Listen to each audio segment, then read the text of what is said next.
morning, good afternoon, good evening. Zanu PF and CCC start engaging. Well, to what end and purpose? The 2023 elections were rigged.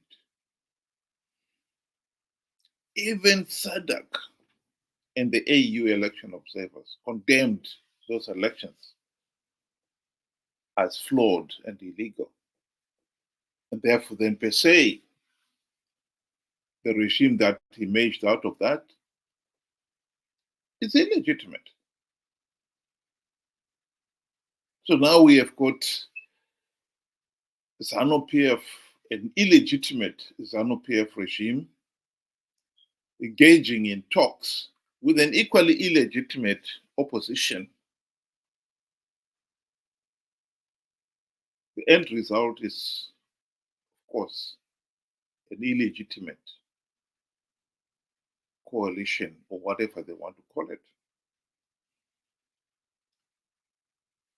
Zimbabwe has got to move out of this mess. We are not going to get out of it by wasting time on meaningless and absolutely pointless dialogues to discuss what? What we need in Zimbabwe is to implement the democratic reforms so that elections are free, fair, and credible. I do not see Zanu PF ever doing that. Nor do I see any of the factions that have emerged of CCC doing that. We should not forget that these CCC factions emerged out of eMDC. Most of those individuals in the various factions of eMDC, of CCC now, were in the eMDC. And eMDC had the golden opportunity to implement the democratic reforms which would have ended the Zanu PF dictatorship.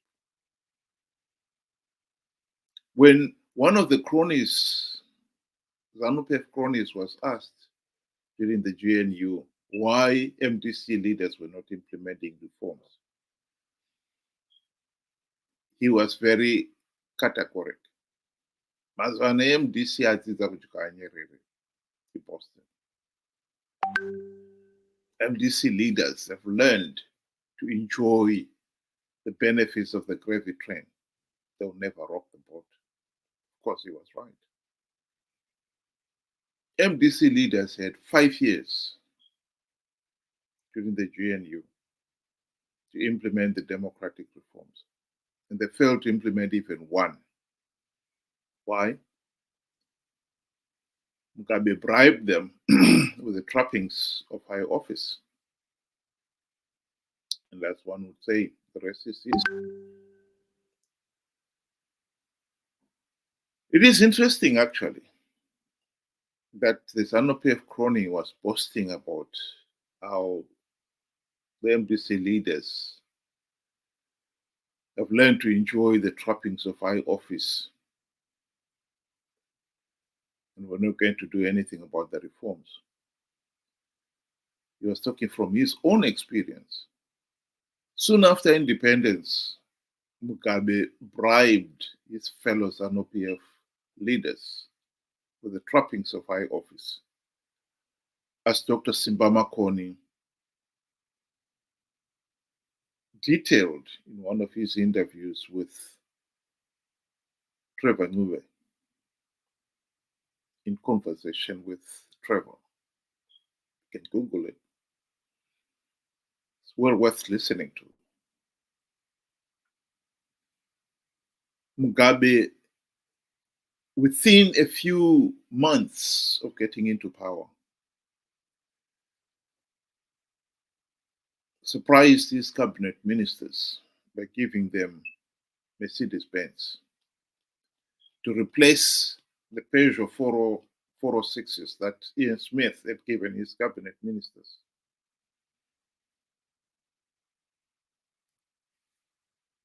It was the beginning of this chef culture where the ruling elite was special. Within a few years,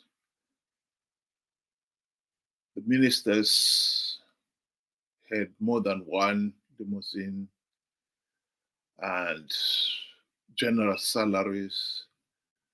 And as we know, they went on, Mugabe went on to seize the white-owned farms to give to his cronies, and so on and so forth.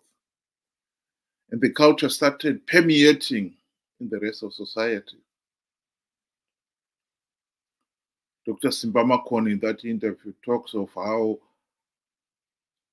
the chief executives of organizations like ZESA, NRZ, Zisco, started buying cars for their chief executive and top managers, even at a time when the organization itself was failing to pay the salaries of the workers.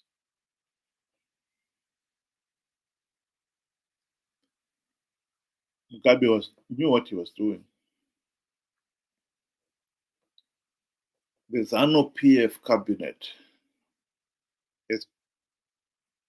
has been one of the most useless cabinets in human history. Even at the time when the Zanu PF Mugabe regime was committing Kuraundi, not even one of the cabinet ministers, MPs, and other senior Zanu PF officials even raised a finger in protest at the barbarism of Kuraundi. Why? Because adzidza kusvika anyerere. Margaret Dongo once denounced the Zanu PF leaders, MPs, and so forth as wakazi wa Mugabe in sheer frustration at the way Zanu PF leaders groveled to Mugabe.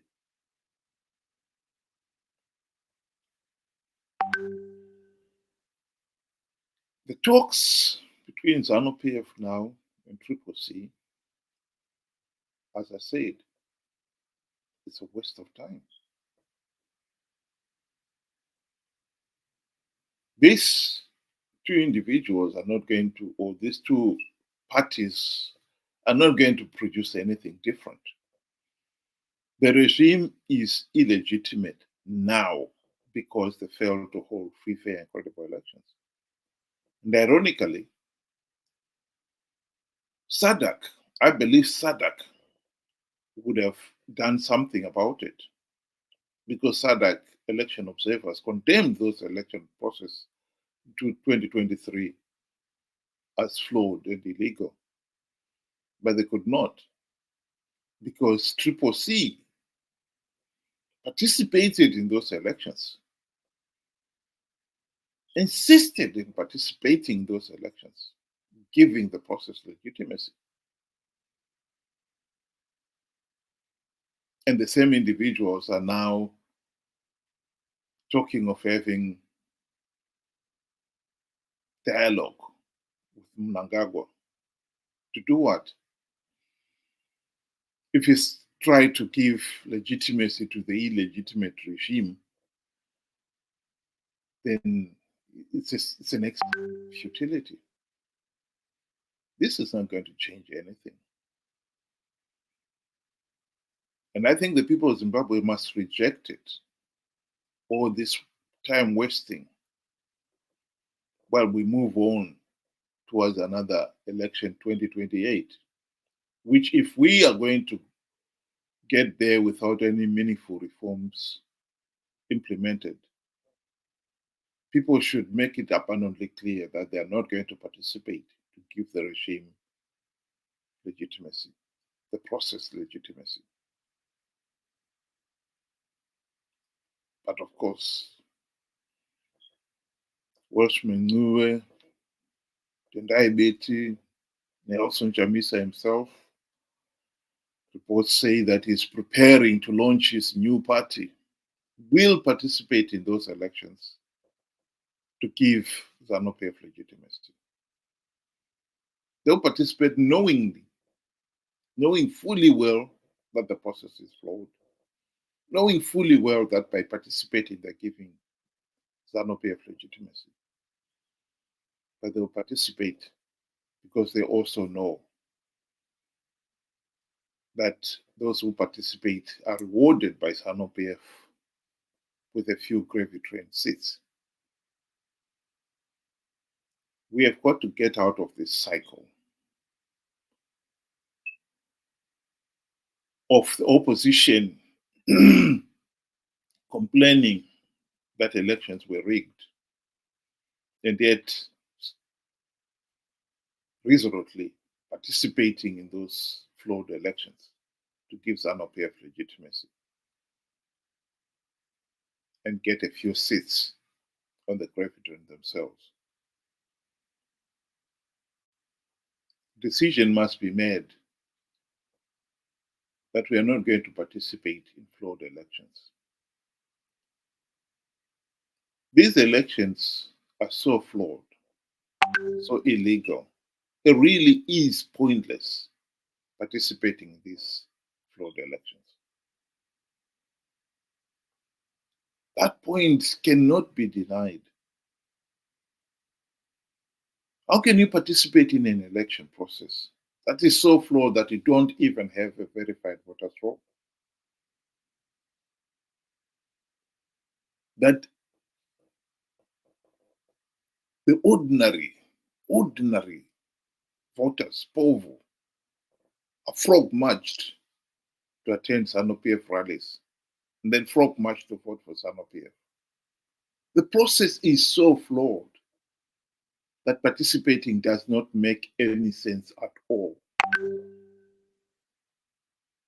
And this, what is annoying about it is that the opposition have known this themselves all along.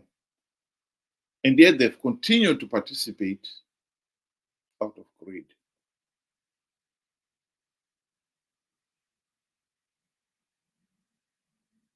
Unfortunately, most ordinary people do not understand what's going on here.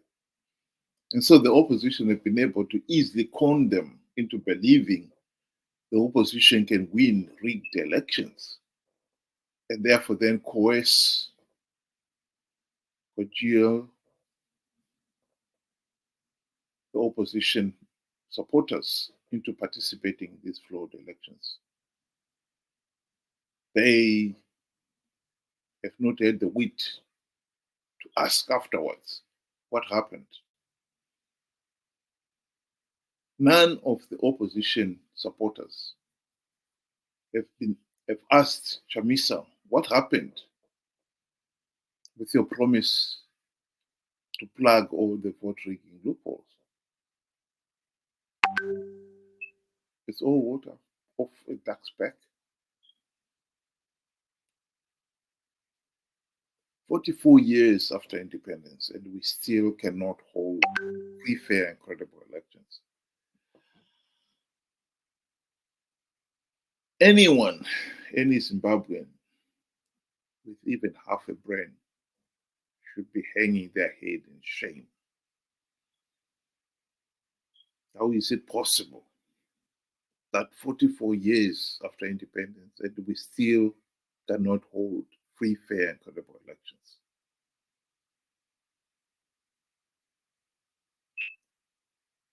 And if we're going to participate in 2028 without any meaningful reforms,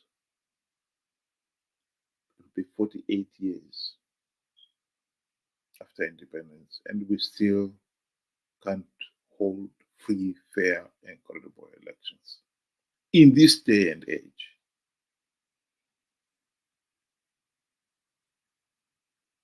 God's sake, we really need to sort out this mess. The idea that we can continue down this route is unthinkable. Absolutely unthinkable. Thank you very much for listening, and have a good day.